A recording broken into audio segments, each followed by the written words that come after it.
गं गणपते नमः। आप सभी का आपके अपने चैनल पर बहुत बहुत स्वागत है। आज इस वीडियो में हम उत्पन्ना एकादशी की कथा सुनेंगे।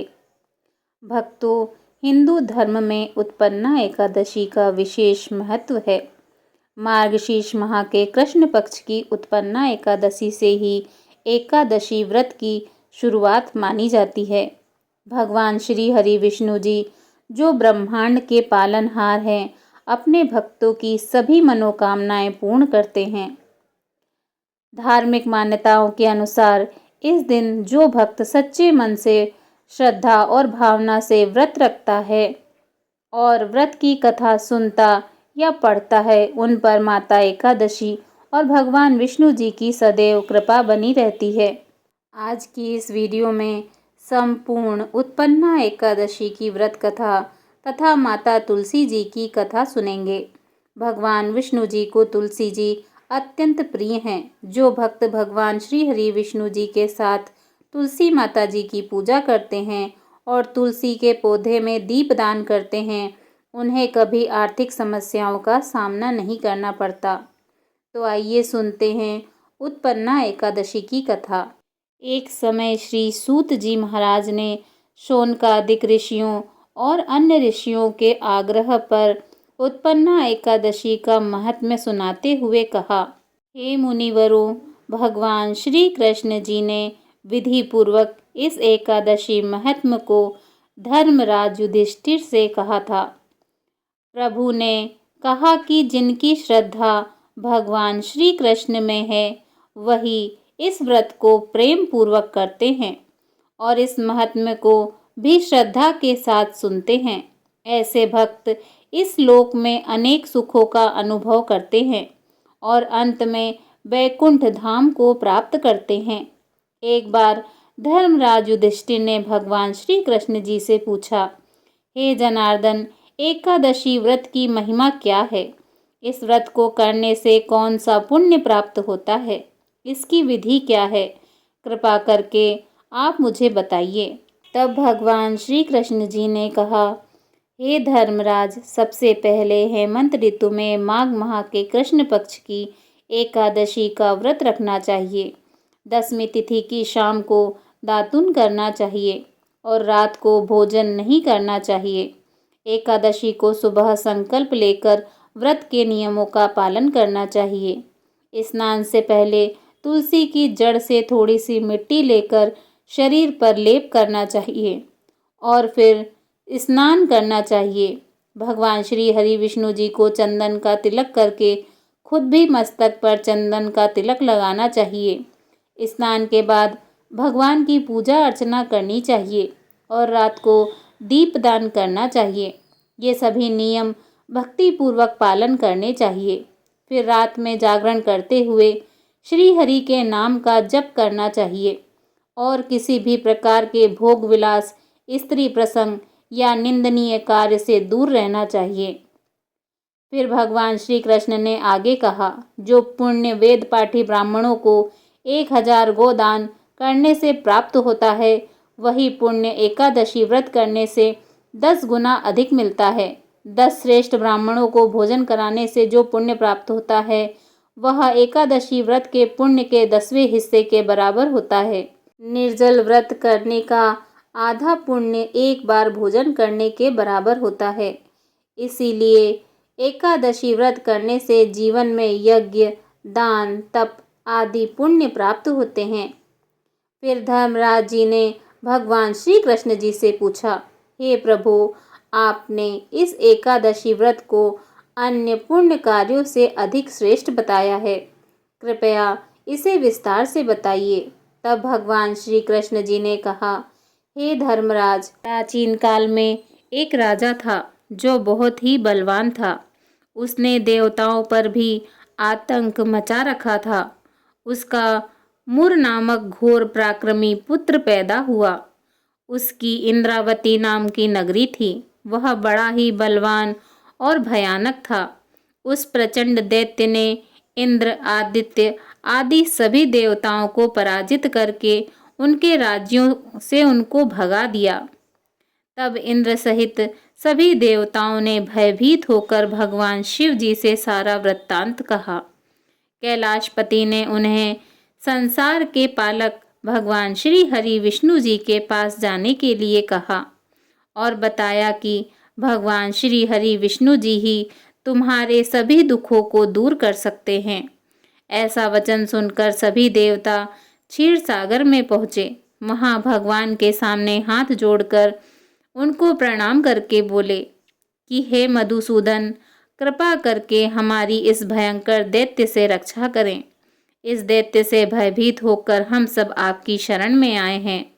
आप ही सबके पालनहार हैं, आप सर्वव्यापक हैं। भगवान हमारी रक्षा करें।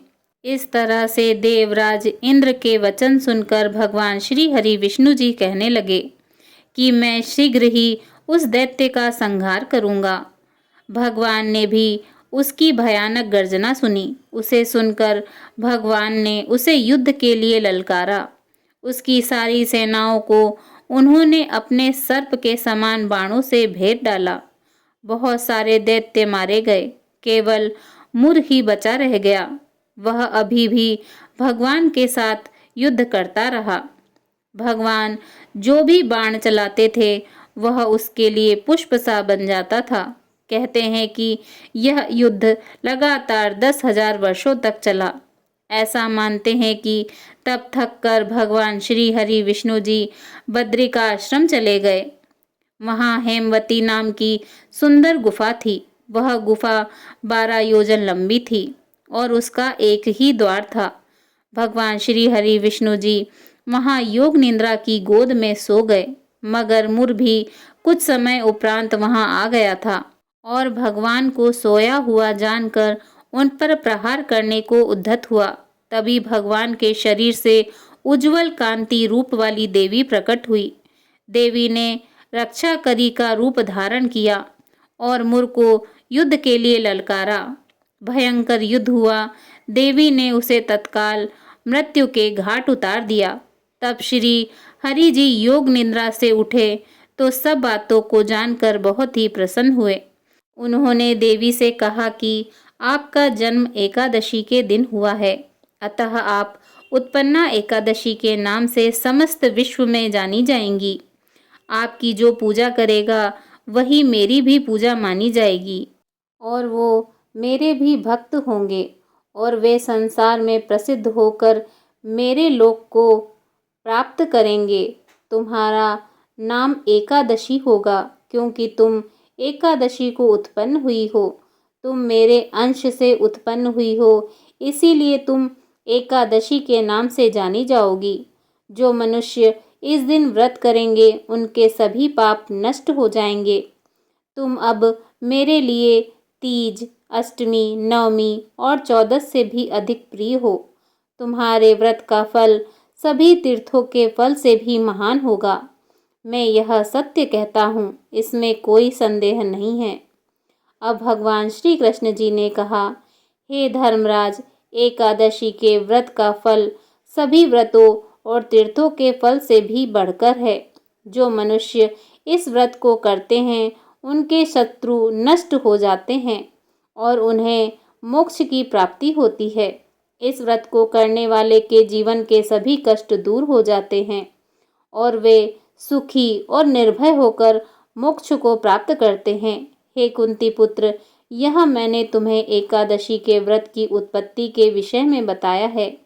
एकादशी का व्रत पापों को नष्ट करने वाला और सिद्धि प्रदान करने वाला है।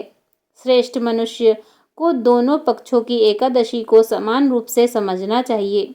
इस दिन व्रत करने वाले को अश्वमेघ यज्ञ के समान फल प्राप्त होता है।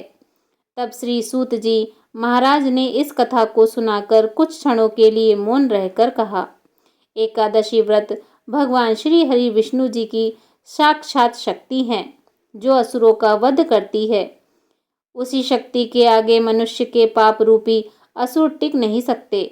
यह शक्ति संसार में सुख, समृद्धि, शांति और मोक्ष प्रदान करती है। यह कथा सुनकर हमें एकादशी के व्रत का पालन करना चाहिए, क्योंकि यह व्रत सभी पापों को नष्ट करने वाला और सिद्धि देने वाला है। अब सुनिए माता तुलसा जी की कथा। पौराणिक कथा के अनुसार प्राचीन काल में जालंधर नाम का एक राक्षस हुआ करता था, जो चारों ओर उत्पात मचा रहा था। वह राक्षस बहुत ही वीर और पराक्रमी था और उसकी वीरता का कारण उसकी पत्नी वृंदा का पतिव्रत धर्म था। वृंदा अपने पतिव्रत धर्म का पालन पूरी निष्ठा से करती थी और इसी कारण जालंधर इतना शक्तिशाली बन गया था। उसकी क्रूरता और अत्याचारों से परेशान होकर देवतागण भगवान श्री हरि विष्णु जी के पास गए और राक्षस जालंधर से बचने की प्रार्थना करने लगे।